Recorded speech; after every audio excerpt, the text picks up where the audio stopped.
Oi, pessoal, tudo bem? O meu nome é Thaís Julião e a convite do Clube de Xadrez Online, especialmente na pessoa do Gerson Pérez, eu estou aqui hoje para conversar com vocês um pouco sobre um tema que eu já tive a oportunidade de falar antes, em outros formatos, né? No caso no YouTube, em alguns textos que eu já escrevi, que são as escolas de xadrez, né? Esse foi o tema que me foi encomendado para participar desse seminário que vai ocorrer agora no próximo mês. Então, eu estou aqui hoje com vocês para falar um pouquinho desse tema, que é um tema que me interessa muito, sempre me interessou bastante. Claro, desde uma perspectiva um pouco talvez diferente do que se costuma ver, né, nos materiais mais conhecidos a respeito, por quê? Vou fazer uma breve aclaração, né, já que nós temos bastante tempo aqui para conversar. Eu fui jogadora bastante tempo, não me considero uma jogadora ativa mais, então o meu enfoque claro, eu sempre estudei o xadrez na época que eu era jogadora, né, um xadrez de competição, mas o meu enfoque sempre foi mais histórico-cultural, né? Então me interessa muito esses aspectos relacionados à história do xadrez, a entender, né, de que maneira o xadrez evoluiu ao longo do tempo, desde a sua origem, né, até os dias de hoje. E claro, sempre houve e sempre haverá um componente técnico de competição, mas de fato esse não é o meu objetivo, não é o meu foco. Então, o material que eu trago hoje para vocês tenta trazer alguma contribuição mais relacionada a essas leituras culturais e históricas do jogo de xadrez. Tanto é que vocês vão ver que eu não vou aprofundar muito em questões técnicas, eu vou tentar aqui traçar um panorama sobre esse tema, que é um tema complexo, que já foi abordado de várias maneiras, né? Então, aqui eu estou dando a minha versão a partir dos meus conhecimentos, das minhas leituras, das minhas experiências, né, pessoais, sobre esse tema que é, como eu já disse, um tema complexo e que eu reconheço que há algumas polêmicas, algumas versões diferentes da que eu vou apresentar aqui para vocês, tá? Então aqui minha contribuição ela é dessa natureza, uma natureza cultural e histórica, e não se propõe a aprofundar nenhuma reflexão sobre técnicas, sobre partidas específicas, sobre treinamento, modelos de treinamento, tá um pouco fora do meu objetivo aqui hoje com vocês. É mais uma conversa, trocar alguns conhecimentos sobre todo esse material que eu fui acumulando e que ainda hoje, né, eu acho que desde da época que eu gravei os últimos vídeos, eu acho que já teve algumas modificações, né, algumas novidades. Então eu vou tentar também trazer um pouco desse panorama e, enfim, espero que seja do interesse de vocês e do agrado de vocês conhecer um pouco dessa história. Bom, eu vou também aqui fazer uma brevíssima introdução, né, sobre a questão do jogo de xadrez, porque, enfim, eu acredito que o público, né, que vai estar assistindo esse seminário também é um público bem heterogêneo, né? Então, acho importante deixar aqui também algumas informações que podem parecer muito básicas para um, mas podem parecer muito novidade para outros. O jogo de xadrez, ele nem sempre foi jogado da maneira como nós jogamos hoje, né? Ele foi um jogo que evoluiu ao longo do tempo, tanto no seu formato físico, né? Então, o tabuleiro foi modificado, as peças foram modificadas, as regras do jogo foram modificadas, novas regras foram criadas. Então, ele não é um jogo estático no tempo. Ele é um jogo que foi mudando e ao longo dessa mudança, nós observamos que O xadrez que nós jogamos hoje, né, 2019, ele é um acumulado de todas essas experiências e de todas essas inovações que foram acontecendo ao longo do tempo. Então, o interessante de conhecer essa história das escolas de xadrez também tem a ver um pouco com isso, para entender um pouco como se foi alterando, modificando e transformando a maneira que a gente joga xadrez e até chegar no xadrez de hoje que a gente conhece. Por que isso é importante? Porque nem tudo se perde, né? Eu acho que todo conhecimento, em algum momento, ele acaba sendo retomado ou ele acaba sendo revisto, repensado e aportando novas possibilidades da gente ver, né? Coisas que às vezes passaram batido ou coisas que talvez pareciam não ter tanta importância e de repente tem. Então é um processo bastante dinâmico que acontece no jogo.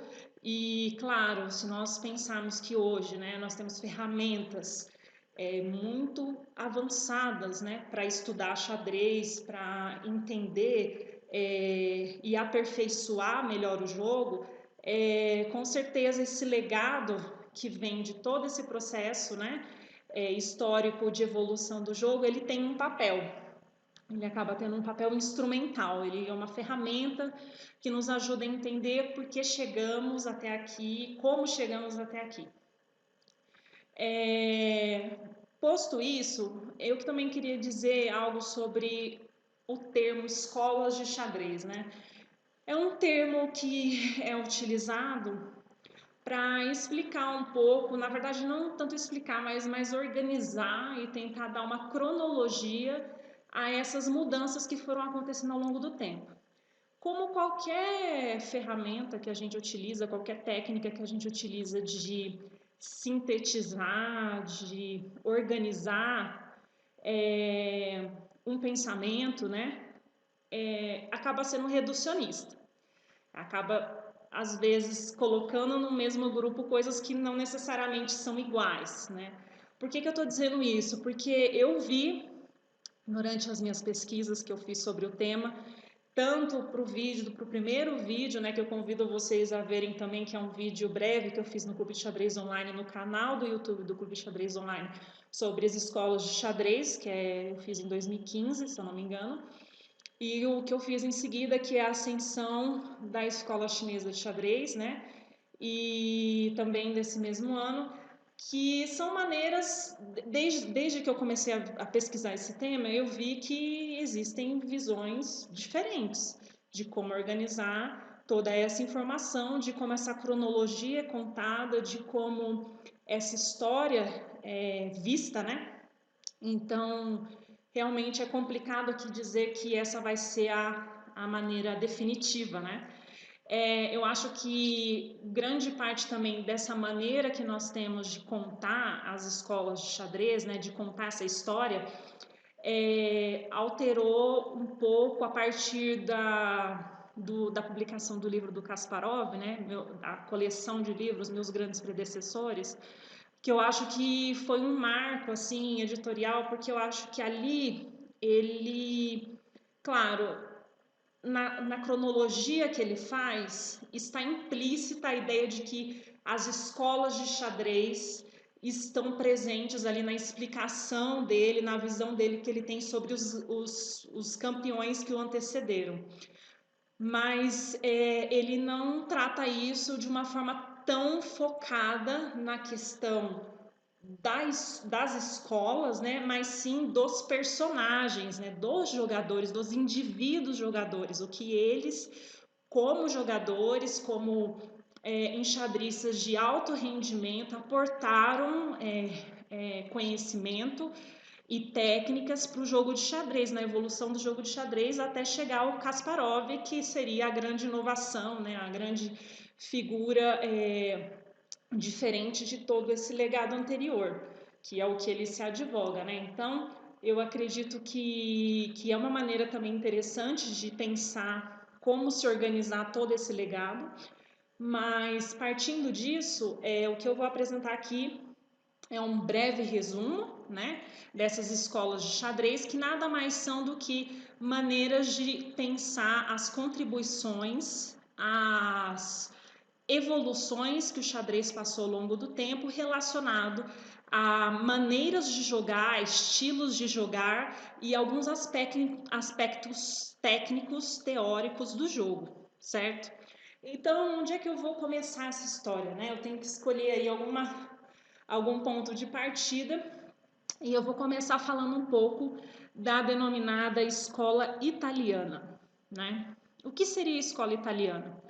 Bom, o jogo de xadrez, quando ele chega na Europa, através dos árabes, né, da invasão árabe na Península Ibérica, o xadrez chega à Europa, ele passa por uma grande revolução, né? É claro que o xadrez já era estudado, já era admirado, já era reconhecido como um jogo que teria um valor importante, né? Mas foi na Europa em que isso tomou uma dimensão diferente. Então, o que acontece?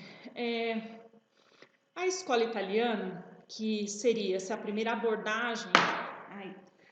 abordagem sobre o jogo de xadrez, ela vai estar aí situada mais ou menos entre o século XVI e XVII.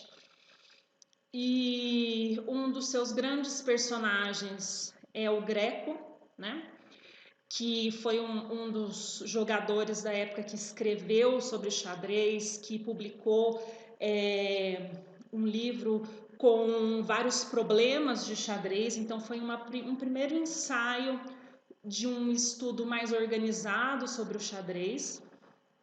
E essa escola, né, ela tem uma característica muito marcada que é o jogo aberto, né? É um jogo, se eu pudesse fazer um paralelo sobre qual seria esse estilo de jogo, eu faria um paralelo muito simplificado aqui, mas eu acho que muitas pessoas vão entender porque, enfim, já passaram por isso. Quando a gente aprende a jogar xadrez, a gente aprende as regras, né? A gente aprende como cada peça se movimenta. E a partir disso, a gente começa a jogar. E quando a gente começa a jogar, a gente tem ali elementos muito básicos, né? A gente tem conhecimentos muito, vamos dizer, muito simples, muito assim de principiantes, né?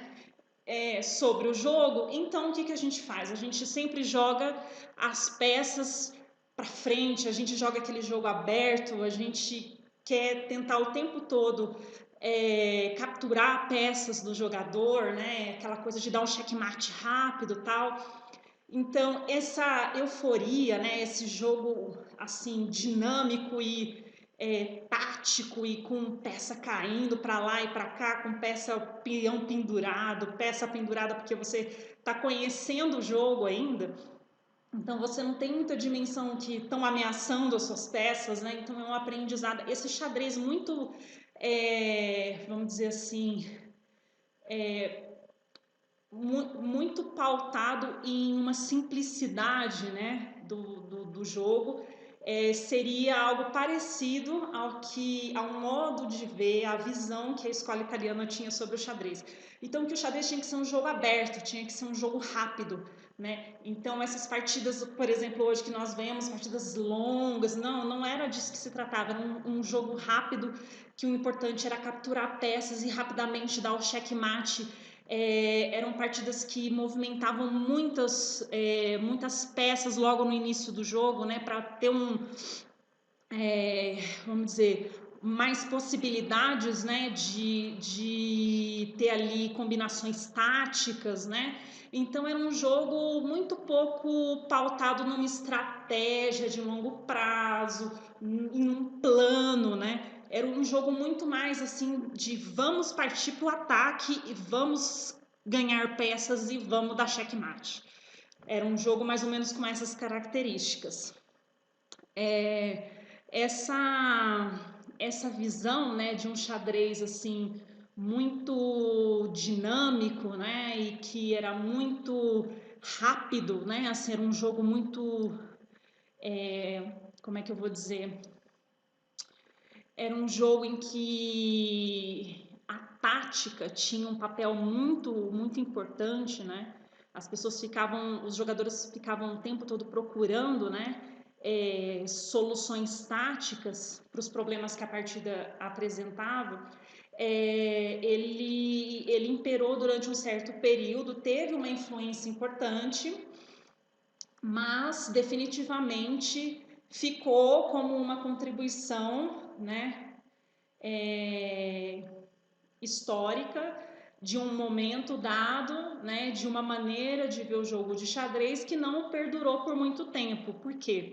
Porque logo em seguida uma nova tradição, né, uma nova escola aparece, até de certo modo tentando contrapor esse estilo que estava sendo jogado de xadrez, que era um xadrez muito pouco técnico e de estratégia, né, que vai culminar numa nova proposta, que é a escola clássica, né, conhecida muito pela figura do Philidor, que é considerado então o nascimento da teoria de xadrez, né? Então é a partir desse momento em que se deixa para trás um pouco essa visão da escola italiana e se começa a pensar então a estudar o xadrez de uma forma mais organizada, valorizando a questão técnica e estratégica do jogo, né?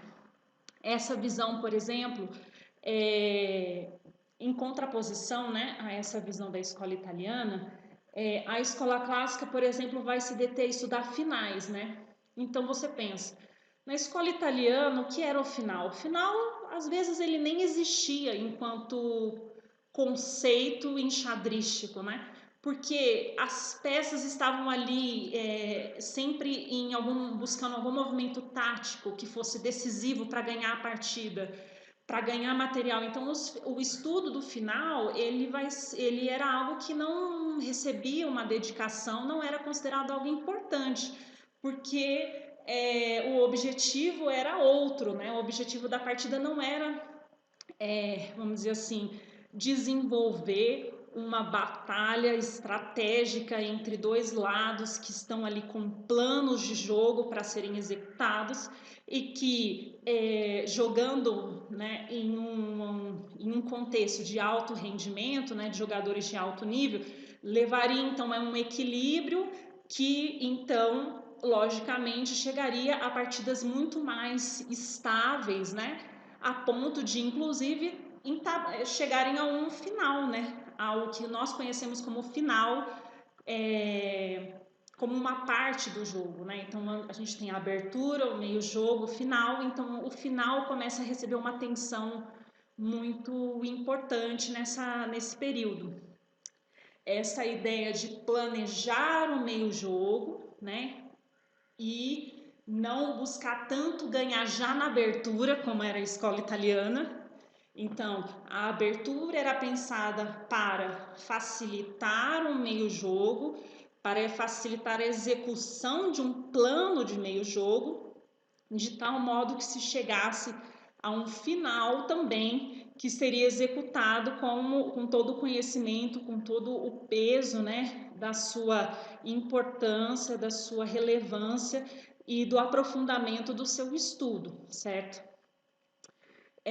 Nesse contexto, é também onde se começa a valorizar os peões, né? O Philidor é muito conhecido por essa visão, né, do jogo do xadrez, que é valorizar a estrutura de peões. O que isso significa em contraposição à escola italiana, né?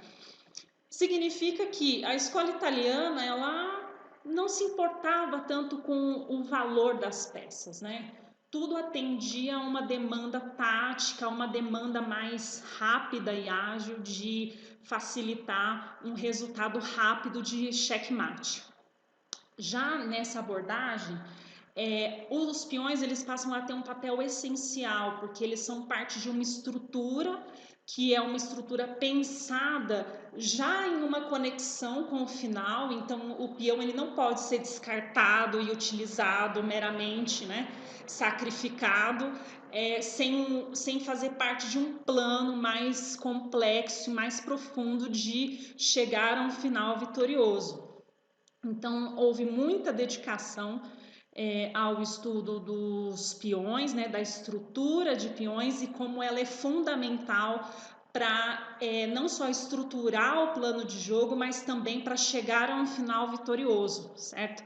Então, essa é a grande contribuição, diria eu, da escola clássica, né, representada na figura do Philidor, que foi uma das figuras que eu escolhi falar um pouquinho para vocês, e sempre pensando que essas escolas elas estão ali disputando um espaço, né, que não necessariamente a presença de uma escola, de uma nova maneira de ver o jogo, vai eliminar a anterior ou vai simplesmente fazer com que todo esse legado fique para trás. Não, essas histórias elas coexistem, né? Elas estão o tempo todo ali disputando um espaço entre os jogadores, né? É o tipo de disputa saudável, né?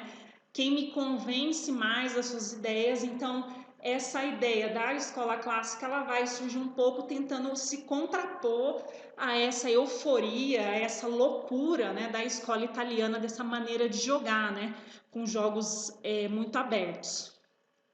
Então, essa seria um pouco a tônica da escola clássica, né? O que acontece? O tempo todo a gente vai ver que vai haver esse movimento, né, de a escola posterior tentar enxergar o que acontecia antes e a partir disso buscar uma inovação, né, buscar algo diferente. O que acontece? O Philidor, ele está ali, né, a escola clássica, né, a influência da escola clássica está ali mais ou menos no século XVIII, essa ideia de que o xadrez é ciência, é estratégia, tem que ser estudado, né, em toda a sua complexidade, em todos os seus detalhes, e não simplesmente jogar para ganhar, né, como faziam os italianos no século XVI até mais ou menos o século XVIII. Nesse conjunto, né, de tradições, vai aparecer mais ou menos no século XIX, início do século XX, a tradição chamada romântica, né? A tradição romântica, ela vai estar um pouco entre esse conhecimento dos italianos, da escola italiana e as contribuições específicas que o Philidor fez nesse período, né? Então, o que acontece? A ideia da escola romântica, na verdade, ela é um pouco pensar esses dois movimentos e tentar ver como o xadrez pode ser um jogo dinâmico de ataque sem necessariamente cair em um jogo desorganizado ou extremamente tático, sem muito valoração estratégica como era na escola italiana. Então é como se fosse algo entre, né, entre essas duas tradições, no qual a ideia do ataque ela passa a ter um valor muito importante. Então o foco é entender como é possível atacar de forma planejada, ou seja, combinando tática e estratégia. Nesse momento se valoriza muito aspectos como os gambitos, como as combinações e a iniciativa no jogo. Um dos grandes representantes dessa escola é o Morphy, né? Que foi um jogador que não chegou a deixar um legado escrito sobre essa influência, mas é reconhecido sim como uma tradição, como um estilo, né? Dentro dessa evolução dos modos de jogar xadrez, já que ele tentou combinar a influência dessas duas tradições anteriores para criar uma maneira alternativa e diferente dentro de visões tão contrapostas como eram a italiana e a clássica, certo?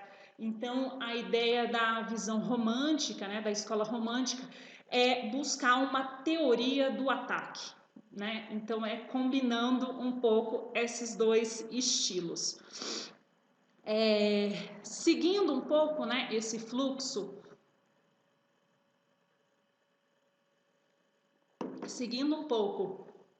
então, esse fluxo da evolução e dessa cronologia, a gente vai ter também mais ou menos nesse período entre o século XIX e XX, o nascimento da escola moderna, né?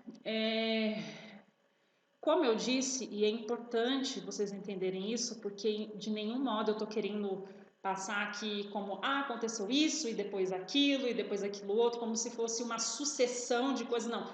Tudo isso tem um lugar no tempo, mas as coisas às vezes estão coincidindo e coexistindo, porque nós estamos falando de pessoas, claro, as pessoas elas têm uma data de nascimento e uma data de falecimento, né? Mas estamos falando de ideias principalmente. E essas ideias elas não morrem com as pessoas, as ideias permanecem.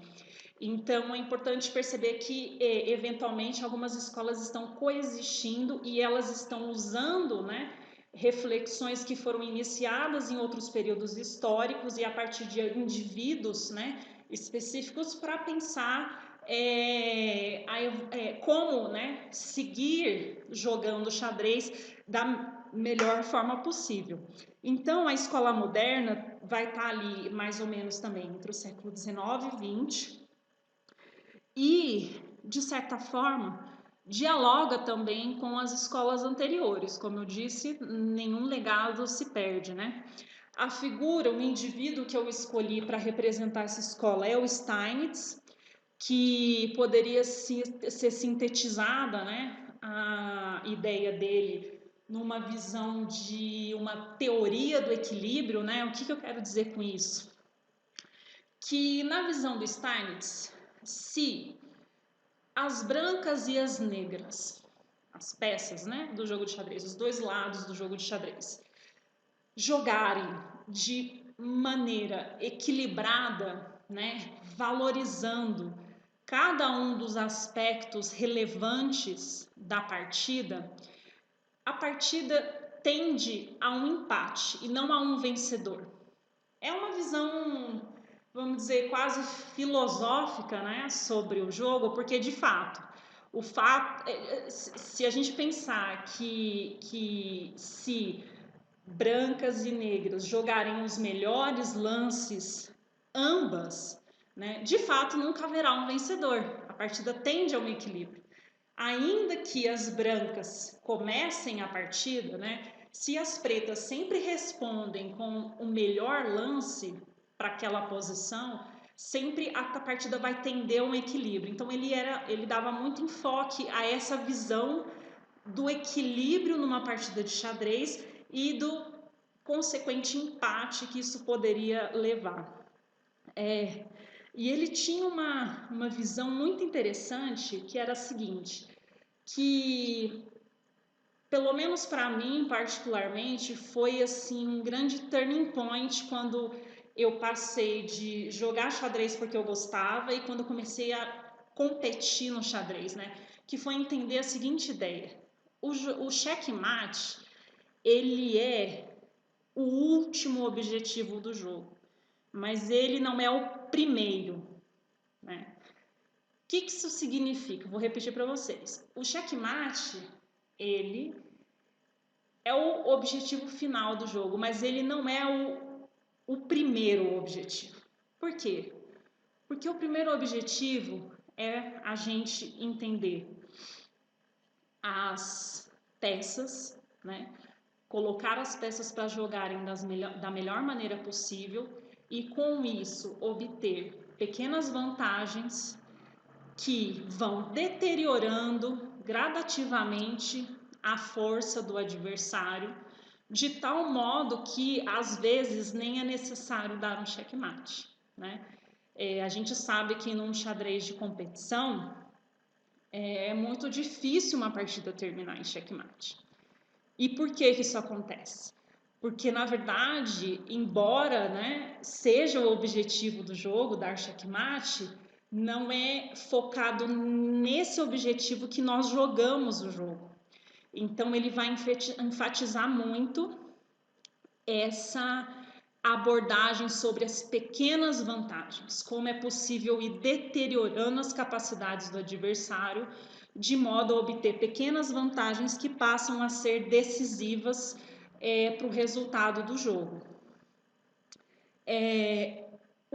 Isso também vai acabar influenciando, né, uma visão de aberturas fechadas e semi-fechadas, né? Então toda essa tradição das partidas abertas, por exemplo, da escola italiana, ou de partidas muito fechadas da versão clássica, vai se chegar a umas visões intermediárias, né? Sempre buscando essa visão equilibrada da partida, mas de todo modo a grande contribuição dessa escola ela vai estar ligada a essa natureza do jogo que difere um pouco da sua simples regra de que o objetivo é capturar o rei, é deixar o rei indefeso, sem movimentos, né? Então, indo um pouco além dessa visão reducionista de qual é o objetivo do jogo. E por isso que também acaba, acho que logicamente, incidindo numa grande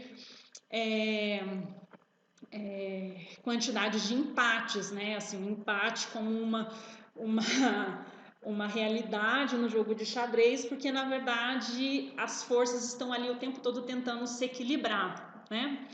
É uma contribuição super interessante que, de fato, influencia também até hoje a nossa maneira de jogar, né? Eu diria que dessas que foram ditas até agora, talvez seja uma das que mais persistem até hoje, né? Essa visão, né, sobre o jogo de xadrez, assim, uma das grandes contribuições decisivas, né, para a evolução do jogo. Mas, como nós estamos aqui contando essa história, né, das escolas de xadrez, não vamos parar por aí, né? Muita coisa se segue e uma nova visão aparece, alimentando-se um pouco das escolas anteriores e principalmente tentando revisitar alguns conceitos de escolas anteriores, como da escola italiana, que é a escola hipermoderna. A escola hipermoderna, ela vai ter como principal contribuição uma nova abordagem às aberturas, né? Como eu disse para vocês aqui, desde essa primeira escola, né, da escola italiana, a abertura ela tinha um sentido muito prático, né? Você precisava das peças para rapidamente dar checkmate e você também precisava das peças para tentar fazer combinações táticas para ganhar peças do adversário. Então, quanto mais peças você capturasse, maior a chance de você conseguir dar um checkmate rápido, né? O que a hipermoderna vai fazer? Ela vai entender todo esse legado, essa tradição que vem das outras escolas, principalmente sobre a importância do centro, né? Todas essas reflexões, mas vai propor novas abordagens, né? Acho que um dos grandes exemplos para a gente entender o que a escola hipermoderna está trazendo para a gente em termos de contribuição é, por exemplo, a ideia do fiancheto, né? Então, assim, a escola moderna, né, a clássica moderna já trazia um pouco esse aprofundamento da ideia da importância do centro, né, ou trabalhavam, de certa forma, questionavam, né, o porquê que o centro é tão importante, enfim. O fiancheto, ele passa a ser uma nova maneira de abordar a questão do centro, né.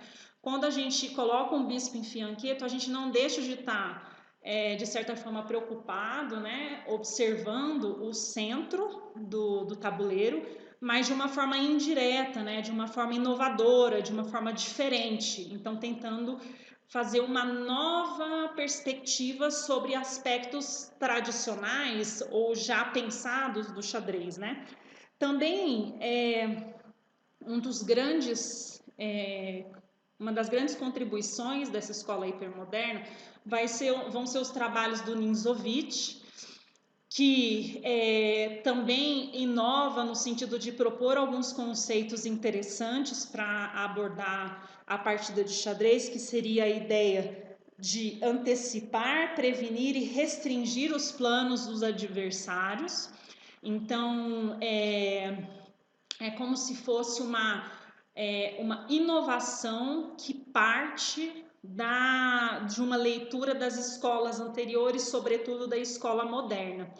É uma escola que, em termos de temporais, assim, ela não teve uma grande persistência, e vocês vão entender por quê. Porque logo em seguida vem uma escola que é a escola, para muitos, ainda a hegemônica dos nossos dias atuais, que é a escola soviética, né?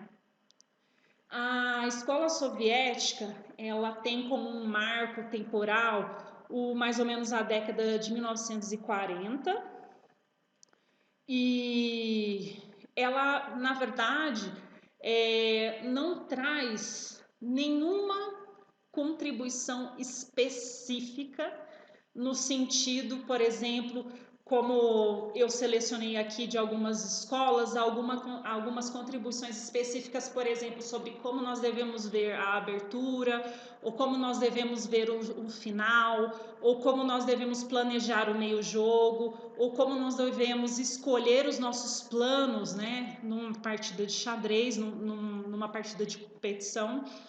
Mas sim, vai ser uma escola que vai aprofundar bastante, de forma muito assim substantiva, esses conhecimentos acumulados ao longo do tempo e vai aplicar para uma visão de competição, né?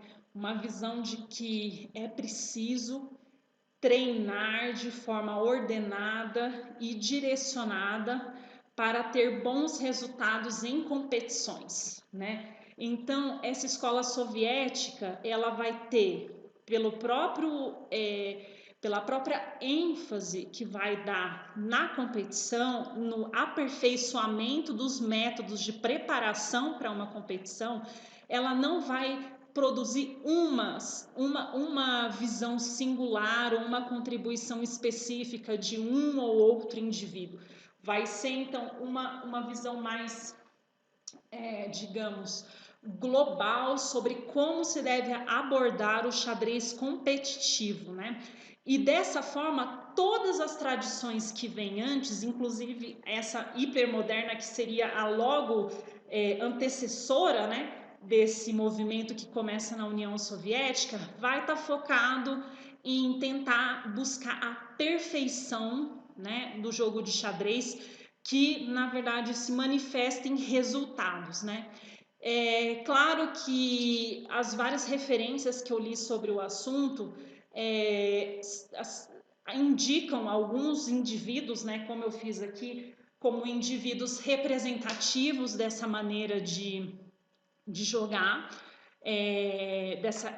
como parte dessa evolução do jogo, né? Uma delas seria o Chigorin, né? Que na verdade ele na verdade ele é anterior, né, à própria escola hipermoderna. Então ele não está ali situado dentro dessa cronologia tão fixa que eu estou apresentando para vocês, mas que ele é considerado assim como um fundador, né, dessa visão do xadrez competitivo soviético. E a grande figura que então representaria sintetizaria, né, vamos dizer assim, esse resultado, né, dessa tradição seria o Botvinnik, que é o primeiro soviético a ganhar um campeonato mundial em 1948. Então, assim, é importante entender que não existe nenhuma contribuição que eu possa indicar aqui específica, até porque Os jogadores da escola soviética são vários, né? A União Soviética era um aglomerado de países que construiu uma potência enxadrística muito grande, né? Muito representativa e com vários estilos diferentes, né, de jogar. A gente pode pegar aí o Karpov e o Kasparov, né?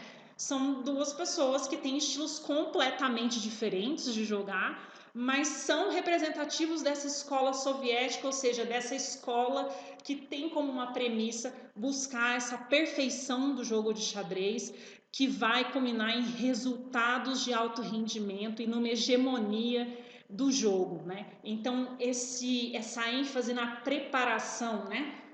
O treinamento e o estudo rigoroso do jogo de xadrez seriam, vamos dizer, as grandes questões envolvidas nessa escola de xadrez soviética. Alguns autores dizem que, na verdade, a grande contribuição da escola soviética seria a arte da competição, né? Então, como alcançar um nível de perfeição nas competições, com resultados muito expressivos, como todos nós conhecemos, né? Bom, para alguns autores, a história acaba aí. Estaríamos vivendo ainda este momento, né? 2019 já não existe União Soviética, existe a Rússia, mas toda a influência e tradição que a União Soviética como um bloco, né, homogêneo deixou no mundo, inclusive em países como Cuba, né? Então, que essa seria assim, o fim da história, né? A história das escolas de xadrez acabam por aí, nós ainda estamos vivendo essa era e jogadores individuais que apresentam bons resultados seriam herdeiros, né? Seriam aprendizes dessa tradição de como melhorar as técnicas de preparação e estudo para as competições, se aproveitando do máximo de influências possíveis, né, das tradições anteriores e das tecnologias que estão hoje disponíveis para a gente. Só que, o que acontece? Vamos chegar a uma nova, né, uma nova visão sobre toda essa história. Lá nesse projeto que eu fiz no Clube de Xadrez Online, eu comentei aqui no início do vídeo com vocês, que eu fiz um vídeo sobre as escolas de xadrez e em seguida fiz um vídeo sobre a escola chinesa de xadrez. E, na verdade, esse vídeo foi um vídeo que eu fiz sobre um tema que eu tinha recém-descoberto, porque até então eu não sabia, né, que se poderia falar sobre uma escola chinesa de xadrez. O que é isso, né? O que significa uma escola chinesa de xadrez? E foi um assunto que eu me interessei e fiz um vídeo sobre a ascensão chinesa no xadrez, porque, na verdade, o que me chamou a atenção primeiramente é que, como, vamos dizer assim, essa história da escola, das escolas de xadrez, ela havia terminado, sobretudo no contexto de computadores, né, de tudo isso, acho que eu via que havia sido ressignificado, né, o valor que isso teria para entender a evolução do jogo, mas eu via que cada vez mais jogadores chineses estavam se destacando, né, em competições. Então, sempre quando eu via, né, notícias sobre resultados de torneios, os grandes torneios internacionais, sempre aparecia ali o nome de um chinês. Então, eu sempre estava acostumada a ver o nome de um russo, enfim, de um georgiano, de um ucraniano, né? Assim, os nomes dessa tradição.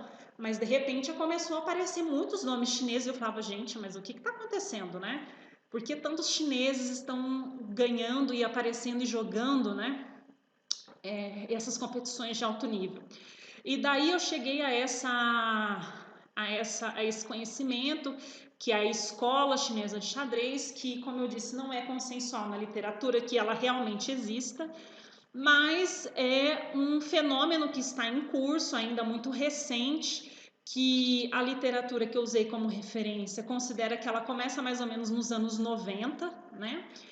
Que é essa visão, né? O que seria então a escola chinesa de xadrez?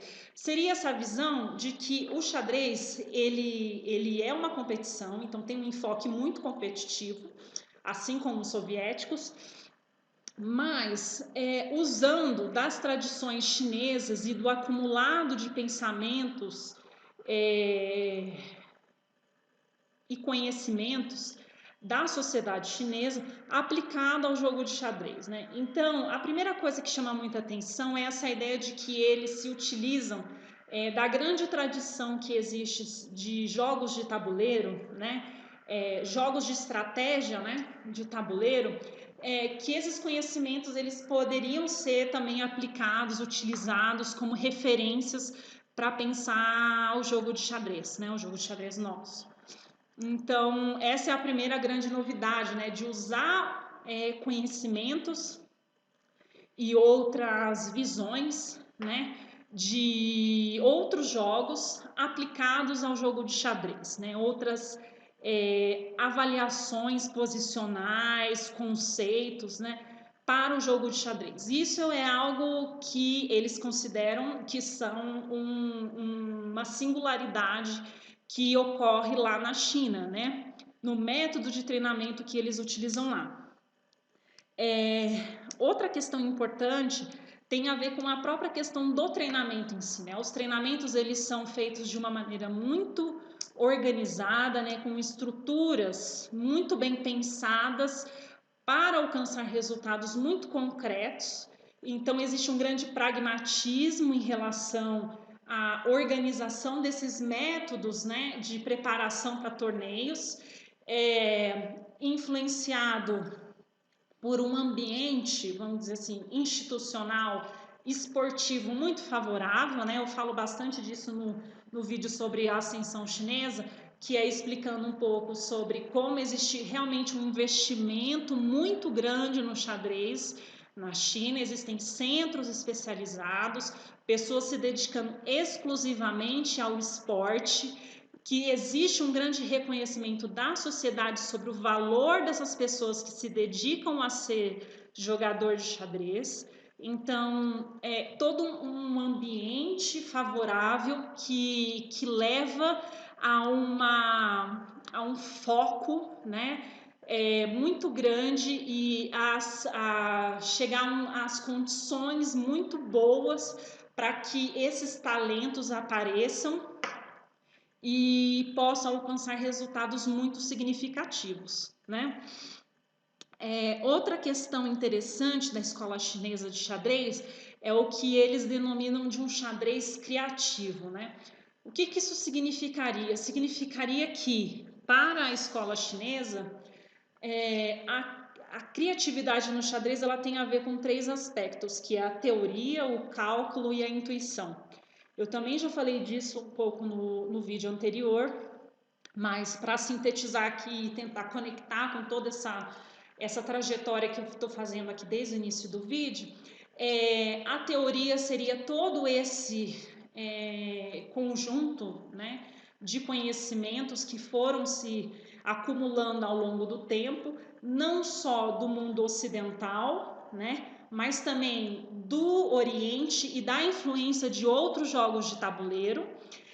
E como isso aplicado a técnicas precisas, né, e bem treinadas de cálculo, né, principalmente essa ideia de que o cálculo é feito de maneira muito visual e a intuição como esse elemento quase místico, quase de origem assim sobrenatural, na qual o jogador tem condições de visualizar a partir de todo o conjunto de referências que ele tem, de experiências que ele tem, da preparação psicológica que ele teve anterior e o estudo do adversário para chegar à conclusão de qual é o melhor lance a se jogar naquele momento, né?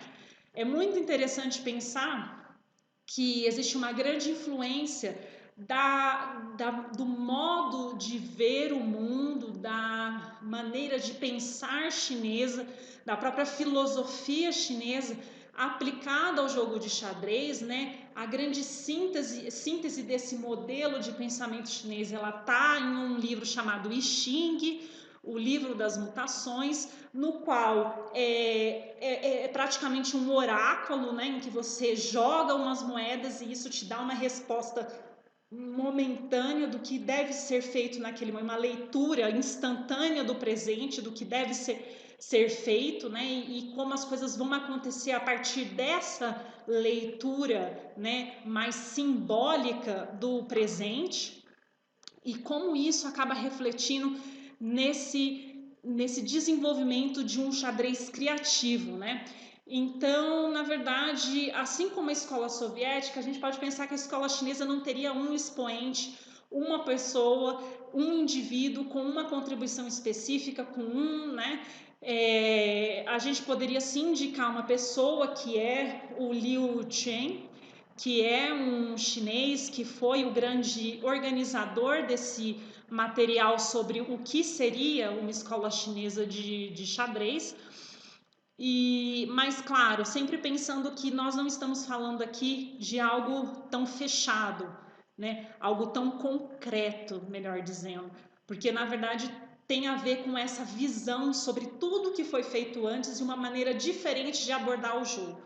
O que isso reflete? Reflete em resultados, né? Hoje, se nós observarmos as competições internacionais, nós vemos que os jogadores chineses têm resultados impressionantes, né? Tanto no xadrez feminino quanto no xadrez masculino. Então, essa escola de xadrez chinesa seria então a responsável de trazer uma nova abordagem, uma nova visão sobre o jogo de xadrez a partir desses requisitos que eu comentei aqui com vocês, certo? Bom, esse então era o tema da minha conversa que eu queria ter com vocês aqui hoje. Queria reforçar que essa não é uma visão exclusiva, né? Ela não é uma única leitura que se pode ter sobre todo esse processo de evolução do jogo de xadrez. Muitas dessas tradições coexistem, né? Convivem até hoje. Nada se perde, tudo se transforma, né? Já diriam por aí. Então, a ideia, na verdade, de organizar dessa maneira assim, cronológica e também de forma mais linear essa história, de certa forma, nos ajudar a entender todas essas transformações que foram ocorrendo ao longo do tempo, sem perder a dimensão de que tudo isso coexiste, sempre vai existir como referências e tradições importantes para a gente continuar pensando o xadrez como ele foi, como ele é e como ele será nos próximos séculos, certo? Bom, eu espero realmente que tenha sido de interesse e utilidade para vocês e vou colocar o meu contato à disposição para vocês, né? Para o pessoal do Clube de Xadrez Online colocarem à disposição para vocês, caso vocês tenham algum comentário, alguma dúvida, algum interesse específico que eu possa aclarar, mas enfim, espero que realmente tenha sido interessante trazer esse tema, essa abordagem aqui para vocês nesse seminário, tá bem? Muito obrigada e eu espero ver vocês em breve.